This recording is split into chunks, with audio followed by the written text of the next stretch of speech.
தமிழகம் முழுவதும் கடந்த 2015ஆம் ஆண்டு கட்டப்பட்ட கிராம சேவை மையங்கள் இன்னும் பயன்பாட்டிற்கு கொண்டு வராமல் உள்ளதால் கட்டிடங்கள் அனைத்தும் பாழாகும் நிலை ஏற்பட்டுள்ளது.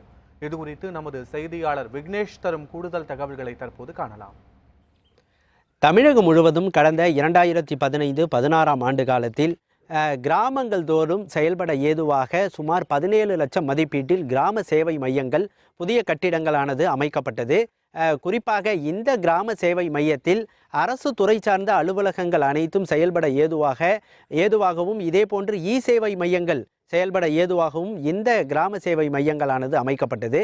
சுமார் 2015-16ஆம் ஆண்டு காலத்தில் கட்டப்பட்ட இந்த கிராம சேவை மையங்களானது கடந்த 8 ஆண்டுகளை கடந்தும் தற்போது 2024ஆம் ஆண்டு நடந்து வருகிறது.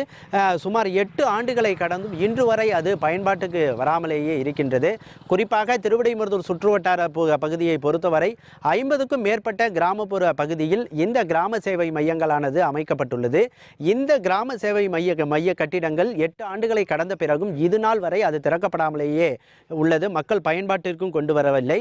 இதனால் அந்த கிராம சேவை மைய கட்டிடங்களில் செடி கொடிகள் நிறைந்தும் பழுதாக்கக்கூடிய நிலையும் உருவாகியுள்ளது.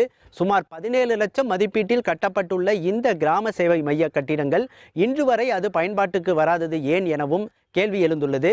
குறிப்பாக இந்நிலையில் இந்த கிராமங்கள் தோறும் அமைக்கப்பட்டுள்ள இந்த கிராம சேவை மைய கட்டிடங்கள் திறக்கப்படாமல் உள்ள இந்த நிலையில் தற்போது கிராமங்கள் தோறும் கிராம செயலக அலுவலகம் என்று தற்போது தமிழக அரசால் ஏற்படுத்தப்பட்டு வருகிறது. குறிப்பாக இந்த தற்போது திறக்கப்பட உள்ள இந்த கிராம செயலக அலுவலகத்தில் அனைத்து அரசு துறை சார்ந்த அலுவலகங்களும் செயல்பட ஏதுவாக சுமார் 40 லட்சத்திற்கு மேல் மதிப்பீட்டில் இந்த கிராம செயலக அலுவலகங்களானது கட்டப்பட்டு வருகிறது.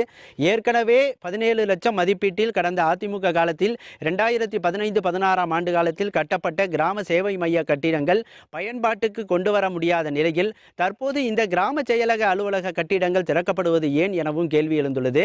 குறிப்பாக 17 லட்சம் மதிப்பீட்டில் கட்டப்பட்டுள்ள இந்த கிராம சேவை மைய கட்டிடங்கள் முறையாக பயன்படுத்தி அந்த கிராம சேவை மைய கட்டிடங்களை முழுமையாக அதை பராமரித்து பழுது நீக்கி உடனடியாக அரசு துறை சார்ந்த அலுவலகங்கள் அனைத்தும் செயல்பட ஏதுவாக இந்த கட்டிடங்களை புதுப்பித்து மக்களின் செயல்பாட்டுக்கு கொண்டு வர வேண்டும் எனவும் மக்களுடைய எதிர்பார்ப்பாக இருக்கின்றது.